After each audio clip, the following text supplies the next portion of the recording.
Students, have a very sweet morning to all of you. I hope you are well and safe at your home. जी हाँ प्यारे बच्चों, उम्मीद करता हूँ आप घर पे ठीक ठाक होंगे, रोज की स्टडी रोज कर रहे होंगे। आज हम पढ़ने वाले हैं what happens to aggregate demand and aggregate supply if aggregate supply is greater than aggregate demand. जी हाँ बच्चों, ये टॉपिक कब स्टडी किया जाता है? ये टॉपिक तब स्टडी किया जाता है जब एडीएएस अप्रोच को अच्छी तरह स्टडी कर लेते हैं। आपको पता है कि इक्विलिब्रियम उस स्थान पर आता है जब एडीएएस के बराबर हो, अर्थात अगर 100 करोड़ रुपए की देश के अंदर डिमांड है और 100 करोड़ रुपए की गुड्स ही और सर्विसेज जो है उन्हें सप्लाई की जाती हैं, तो वहाँ हमारी चीज होती है इक्विलिब्रियम की।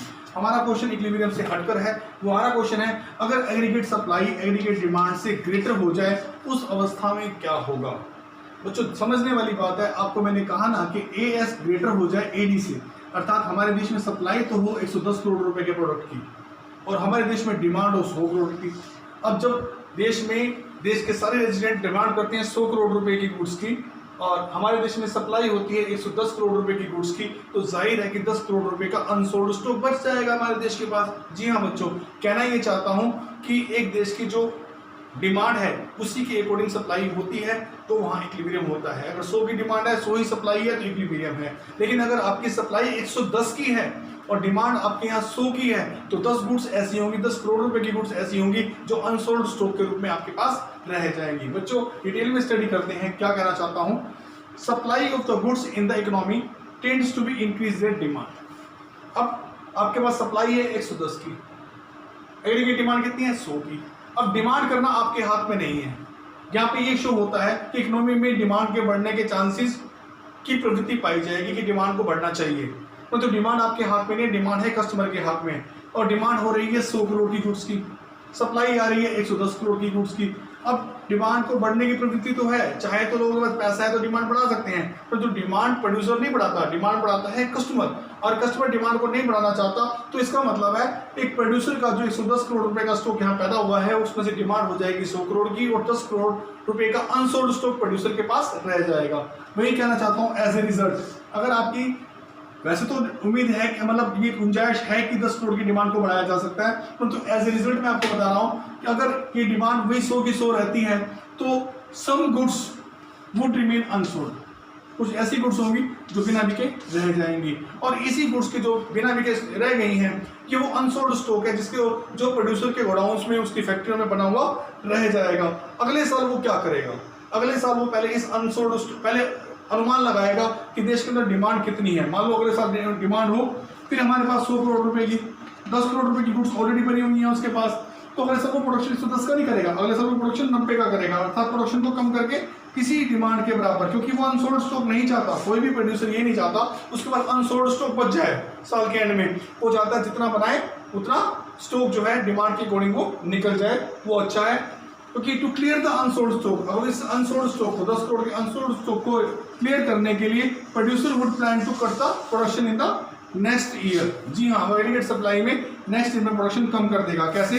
अगले साल मान लो हमने क्या दिया कि हमारे पास अब भी जो डिमांड है वो 100 करोड़ रुपए की है, अब 10 करोड़ का अनसोल्ड स्टॉक बचा हुआ है, वो 10 करोड़ के अनसोल्ड स्टॉक के साथ 90 करोड़ का प्रोडक्शन और कर देगा ताकि उसके पास सप्लाई जो है वो 100 करोड़ देगा, ताकि एडीएस बराबर हो जाए, ये भी 100 हो जाएगी। तो ऐसी दिशा में क्या होगा, अगले साल जब नेक्स्ट ईयर प्रोडक्शन में कट लगाया तो कॉन्सिक्वेंसली क्या हुआ कि एग्रीगेट सप्लाई एग्रीगेट डिमांड के इक्वल आ गई। इस 100 के अंदर क्या था, 10 स्टॉक पिछला था, 90 स्टॉक इस साल का प्रोडक्शन किया हुआ था, तो इसका मतलब है 110 के प्रोडक्शन से 90 के प्रोडक्शन पे आ गया। इसका मतलब प्रोडक्शन को जो है उसने रिड्यूस किया है। इसका मतलब ये होता है कि एक और भी अवधारणा मैं आपको यहाँ स्पष्ट करना चाहता हूँ। एग्रीगेट जो सप्लाई है आपकी, जो आपकी टोटल सप्लाई होती है, उसके अंदर हम केंजिन थ्योरी की एक अवधारणा है कि एग्रीगेट सप्लाई को हम परफेक्टली इलास्टिक मान के चलते हैं, अर्थात जब भी गुंजाइश होगी तो एग्रीगेट सप्लाई ही या तो बढ़ाई जा सकती है देश के अंदर डिमांड के अनुसार या उसको घटाया जा सकता है। एग्रीगेट सप्लाई के परफेक्टली इलास्टिक होने का मतलब भी यही है बच्चों कि जब चाहे इसको प्रोड्यूसर जो है सप्लाई को बढ़ा दे और जब चाहे एक देश की डिमांड के अकॉर्डिंग इसको घटा दें, इसीलिए ये अपने आप एडजस्ट हो जाती है। और अंत यही होता है कि एग्रीगेट सप्लाई एग्रीगेट डिमांड से अगर ज़्यादा भी है तो एक लेवल ऐसा आएगा, एक परिस्थिति ऐसी आएगी कि अपने आप एग्रीगेट सप्लाई कम होकर एडी के बराबर हो जाएगी और इक्विलिब्रियम स्थापित हो जाएगा। हमारा नेक्स्ट क्वेश्चन है what happens to aggregate demand and aggregate supply if aggregate demand is greater than aggregate supply. जी हाँ, एक क्वेश्चन हमें बताता है कि एग्रीगेट डिमांड अगर एग्रीगेट सप्लाई से ज़्यादा है तो क्या करना होगा। अगर आपकी एग्रीगेट डिमांड एग्रीगेट सप्लाई से ज़्यादा है तो मैं बता देता हूँ कि प्रोड्यूसर को क्या करना होगा। मान लीजिए, सपोज करते हैं कि हमारी एग्रीगेट डिमांड जो है 100 करोड़ रुपए की है, जबकि प्रोड्यूसर देश के सारे मिलकर, सारे प्रोड्यूसर जो है, जो सारी फर्म्स हैं, वो 80 करोड़ रुपए का उत्पादन कर पा रही हैं। तो इसका मतलब हो गया कि एग्रीगेट सप्लाई जो है वो लेस देन है एग्रीगेट डिमांड के रूप में। ऐसे में क्या होगा, देश के अंदर जब पैसा होता है, पब्लिक के पास पैसा होता है, विकसित देश होते हैं, उनके पास अधिक पैसे होने की वजह से उनकी परचेजिंग पावर ज़्यादा होती है, तो वो डिमांड भी ज़्यादा करते हैं।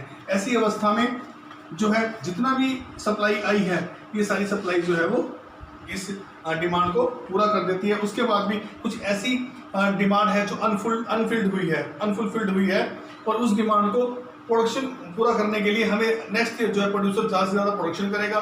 जब वो ज़्यादा से ज़्यादा प्रोडक्शन करेगा तो ये एग्रीगेट सप्लाई, क्योंकि परफेक्टली इलास्टिक है, ये डिमांड के अकॉर्डिंग चेंज होती रहती है।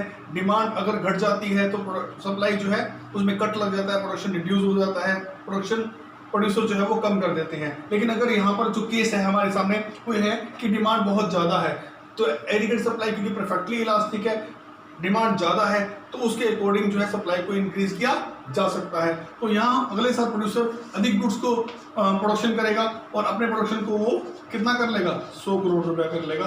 और क्योंकि 100 करोड़ रुपये की संभावित डिमांड हमारे पास ऑलरेडी है और एग्रीगेट डिमांड जो है यहाँ पे कितनी है, 100 करोड़ रुपये, तो ऑटोमेटिकली इटसेल्फ ऐसा होगा कि एग्रीगेट सप्लाई जो है प्रोड्यूसर बढ़ाएगा ताकि वो अनफुलफिल्ड जो डिमांड रह गई थी उसको पूरा कर सके, और इसके कारण जो लॉस हो रहा था वो उस लॉस को फुलफिल कर सके यहाँ पर।